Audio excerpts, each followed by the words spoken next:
Xabi Alonso is the latest managerial casualty of 2026, whilst Man United close in on their next interim boss, and Spurs turn to Chelsea's former captain to save their season. This is DMAC Daily. It wasn't supposed to be like this. The managerial prodigy Xabi Alonso that broke football in Germany, returning to the club he once made history with as a player to usher in a new era post Carlo Ancelotti. Madridsters, by and large, couldn't have been more optimistic about this appointment, about the future of the club, having seen Hansi Flick, a former Bundesliga star coach, immediately change the fortunes of a previously struggling Barca, leading them to a domestic treble. Alonso was expected to orchestrate similar success, to bring tactical identity to a team lacking structure of any kind. But as we all know, nothing is predetermined in football. And now, just 6 months later, it's already over. Now, if you haven't been paying close attention to Madrid this season, you may be a little surprised to see him go already. After all, Madrid are only 4 points shy of top spot in La Liga. They're expected to automatically qualify for the UCL round of 16. They've still got the Copa del Rey in the mix too. To part ways after a Supercopa defeat in Saudi Arabia seems rather extreme. But truth be told, the writing has been on the wall for some time now. Alonso tried to implement a radical shift in the player power dynamics within Madrid, but was unable to exert authority or win over key figures within the dressing room. The unrelenting media cycle at Madrid then turned toxic rapidly, and the uninspiring performances on the pitch were only amplifying his woes. You see, a lot of voices are now coming out solely condemning the Madrid players for Alonso's demise, saying they alone are responsible for this debacle. Now, whilst there certainly is an element of truth to that analysis, I mean, that video of Mbappe pulling ranks over Alonso to scrap the Guard of Honor is telling. Alonso looked defeated in that moment. But I think people are also forgetting about the very real flaws of Alonso's tenure, because for someone that should have had a great understanding of a Galactico dressing room, he struggled to maintain any sort of harmony within this team. The obvious example is the highly publicized spat with Vinny Jr., an issue that was never really resolved. The fact that Vinny Jr. then went unpunished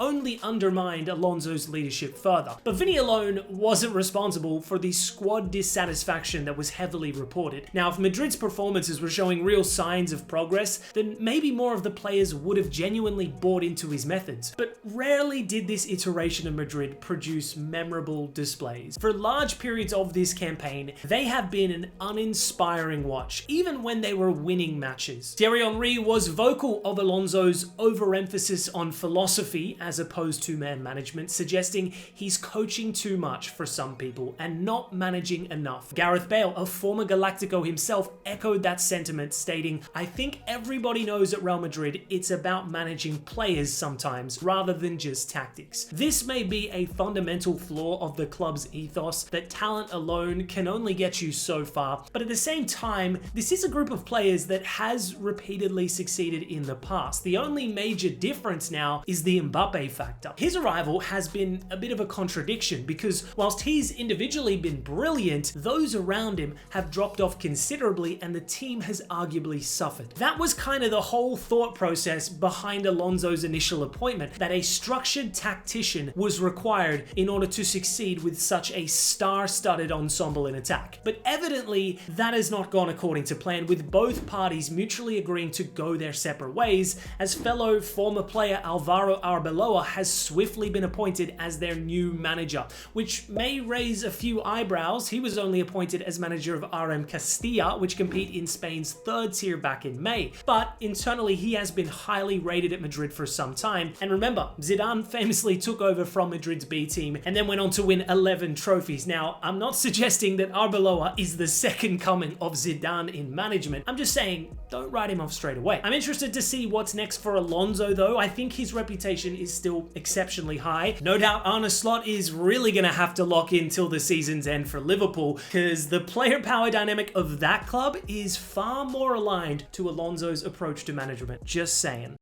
Staying on the topic of managers, and Manchester United appear to have closed in on their next interim appointment, with Michael Carrick reportedly set to take over for the remainder of the season. Despite Ole Gunnar Solskjaer also holding talks with the club, they've opted for the former central midfielder to step in. Darren Fletcher, who has overseen the team on a caretaker basis since Ruben Amorim was sacked, is expected to remain involved as part of Carrick's staff, with at least one additional coach likely to be appointed. I'd assume it will be a former high-profile player to come in, maybe a Rooney, Keane, or Van Nistelrooy type figure, someone who has a strong understanding of the United of old. It seems the ownership are now intent on restoring the club's former identity. Easier said than done. Just on Carrick though, and remember, this isn't actually his first stint at the club as a manager. We all know about his 12-year playing career, but he also oversaw a 3-game stint as caretaker boss back in 2021 before Ralf Rangnick was appointed as interim. During that spell, he won 2 games and drew 1. Then he got the Middlesbrough job and proceeded to smash it in his first campaign. When he joined in October, they were languishing in the Championship's relegation zone, but he was able to guide Borough all the way up to a 4th place finish. However, in the next 2 seasons at the helm, Borough somewhat regressed, finishing 8th followed by 10th. So make of that what you will. Obviously, he's no Liam Rosenior, that much is clear, but in all seriousness, I'm keen to see how he performs. During Fletcher's short time in charge, he reiterated that the main focus should be on Champions League qualification, and having tactically knocked themselves out of the FA Cup, they can now fully focus on the league. And I mean, they're only 3 points shy of top 4 at this stage, so this is a golden opportunity for the Englishman. If he were to secure top 4,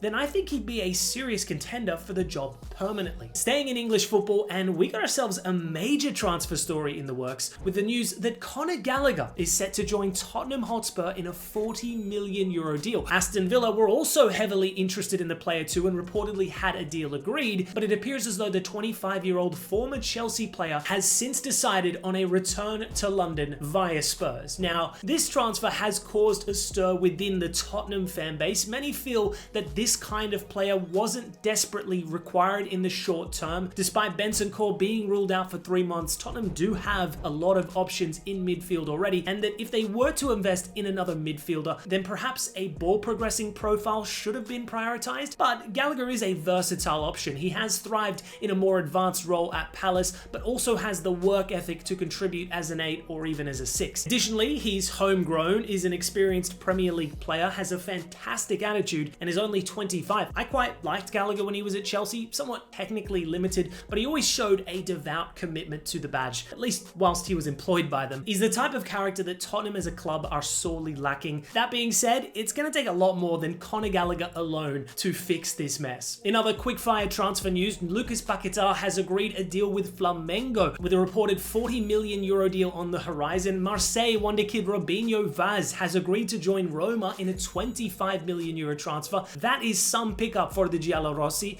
Meanwhile, Timo Werner is heading to America, joining the San Jose Earthquakes for a currently undisclosed fee. 17-year-old England youth international Brian Maggio joins Aston Villa from Metz for £10 million, and son of Zlatan, Maximilio Ibrahimovic, is destined to leave Milan but join another club of his father's, moving to Ajax on a loan with an option to buy at the season's end for 3.5 mil. And to close out today's ep, we had some big matches take place in the last 24 hours. Liverpool with a 4-1 win over Barnsley at Anfield to advance to the FA Cup 4th round. Szoboszlai went from hero to villain real quick, scoring an absolute worldie from range before spectacularly failing a back heel in his own box. A gift for Adam Phillips, but Liverpool's new signings came to the rescue in the end. Frimpong with his first goal at Anfield before the second half heroics of Wirtz and Ekitike off the bench, both scoring and assisting one another. Moving to Italy, and Spalletti's Juve with a statement 5-0 win at the Allianz, which sees them rise up to 3rd in the Serie A. Spalletti has got this team back on track immediately,